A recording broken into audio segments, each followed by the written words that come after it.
Assalamualaikum warahmatullahi wabarakatuh. SMK bisa, SMK hebat. Jumpa lagi dengan saya, Ibu Isra. Pada video pembelajaran SMK kali ini, Ibu akan menemani kalian dalam membahas teori pembentukan bumi dalam mata pelajaran geologi dasar pada kompetensi keahlian geologi pertambangan.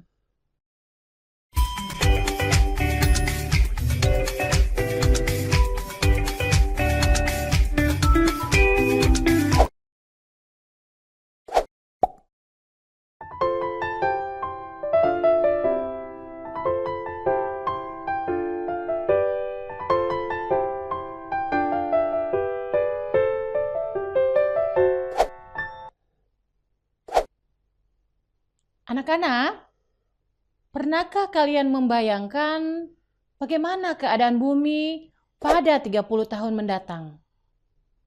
Nah, hal-hal tersebut akan kita pelajari dalam ilmu geologi dasar tentang teori pembentukan bumi. Seperti apa teori yang dimaksud? Untuk lebih lengkapnya, silakan simak tayangan berikut ini.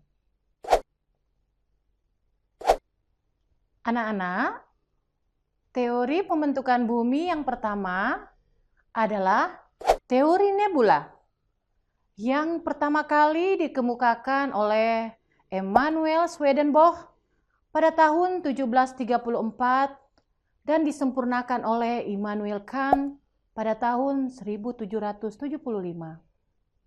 Teori serupa juga dikembangkan oleh Pierre Marquis de Laplace. Pada teori ini, yang juga disebut nebula Kant-Laplace, dinyatakan bahwa pada tahap awal, tata surya masih berupa kumpulan kabut raksasa. Kabut yang merupakan asal-usul tata surya ini dan tersusun dari debu, es, dan gas dengan kandungan hidrogen tinggi, kemudian mengalami penyusutan karena gaya gravitasi yang dimilikinya.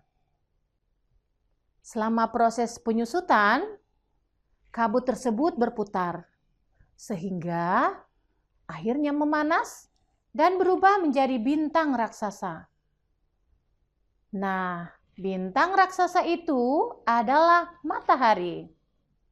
Ukuran dari matahari raksasa tersebut akan terus menyusut dan berputar semakin cepat, sehingga cincin-cincin gas dan es akan terlempar keluar ke sekeliling matahari. Pada akhirnya, akibat adanya gaya tarik gravitasi dan penurunan temperatur, gas dan es tersebut memadat dan membentuk planet-planet. Bulan-bulan dari planet juga akan terbentuk dengan cara yang hampir sama. Teori planetesimal dikemukakan oleh dua orang sarjana Amerika, yakni Chamberlain dan Moulton pada 1905. Teori ini mengemukakan bahwa tata surya pada mulanya terbentuk dari kabut gas yang mengelilingi inti gas yang panas. Kabut gas tersebut terus berputar mengelilingi inti gas hingga terpilin. Biasa disebut kabut pilin. Nah, kabut pilin tersebut terdiri atas buritan material padat yang disebut planetesimal. Lama-kelamaan, kabut gas yang terpilin berubah menjadi bahan-bahan padat yang kemudian menjadi planet. Sedangkan inti gas panas menjadi matahari. Teori pasang surut pertama kali dikemukakan oleh Buffon 1707 sampai 1788. Menurut Buffon, tata surya berasal dari materi matahari yang terlempar setelah bertabrakan dengan komet. Teori ini kemudian diperbaiki oleh James Jeans dan Harold Jeffreys tahun 1919. Menurut mereka, tata surya terbentuk berawal dari sebuah matahari yang dilewati oleh bintang yang sangat dekat. Lalu, karena pengaruh gaya gravitasi, sebagian massa matahari tertarik ke arah bintang hingga membentuk seperti cerutu panjang. Pada bagian tengah cerutu besar, sedangkan bagian ujung dan pangkalnya kecil. Setelah bintang tersebut pergi, cerutu tersebut berputar dan mengelilingi matahari. Lama-kelamaan cerutu tersebut mendingin dan membentuk bulatan menjadi planet. Sedangkan matahari awal tetap menjadi matahari. Anak-anakku, pernahkah kalian mendengar istilah Big Bang? Nah, Big Bang ini adalah salah satu teori yang paling terkenal atau biasa juga disebut dengan teori peledakan besar. Teori Big Bang ini dikemukakan pertama kali oleh Abbe George Lemaitre, yaitu seorang kosmolog yang berasal dari Belgia sekitar tahun 1927. Menurut George, alam semesta ini mulanya terdapat gumpalan kabut raksasa yang berputar pada porosnya. Nah, putaran tersebut menyebabkan bagian-bagian kecil dan ringan dari kabut kemudian terlempar keluar dan berkumpul membentuk cakram raksasa. Di satu waktu, gumpalan kabut raksasa itu meledak, membentuk galaksi dan nebula-nebula. Selama kurang lebih 4,6 miliar tahun, nebula-nebula tersebut membeku dan membentuk galaksi Bima Sakti yang di dalamnya terdapat tata surya.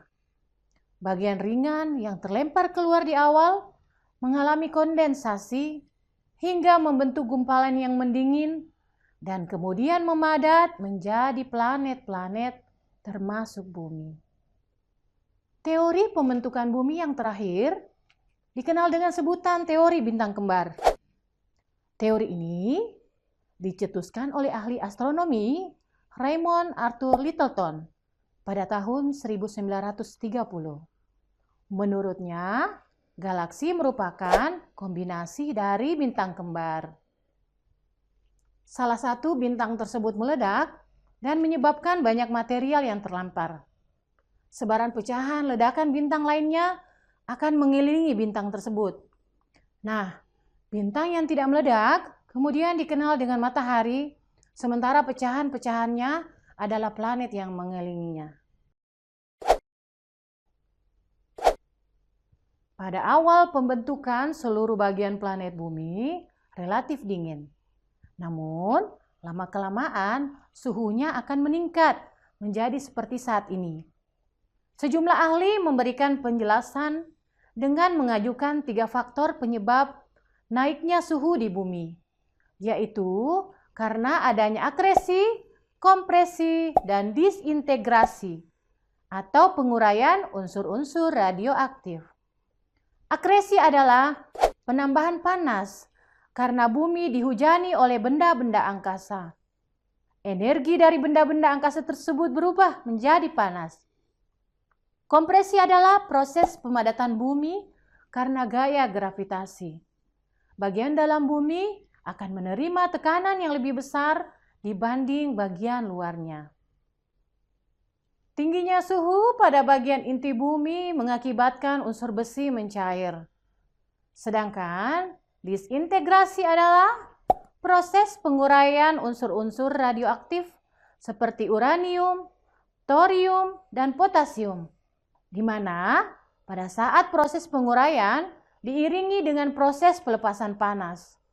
Gaya dan proses yang terjadi di dalam bumi akan dapat menyebabkan terbentuknya berbagai macam bentuk muka bumi, seperti terjadinya daratan atau benua, pegunungan dan perbukitan, cekungan, lembah, tebing, dan lain-lainnya yang merupakan relief muka bumi.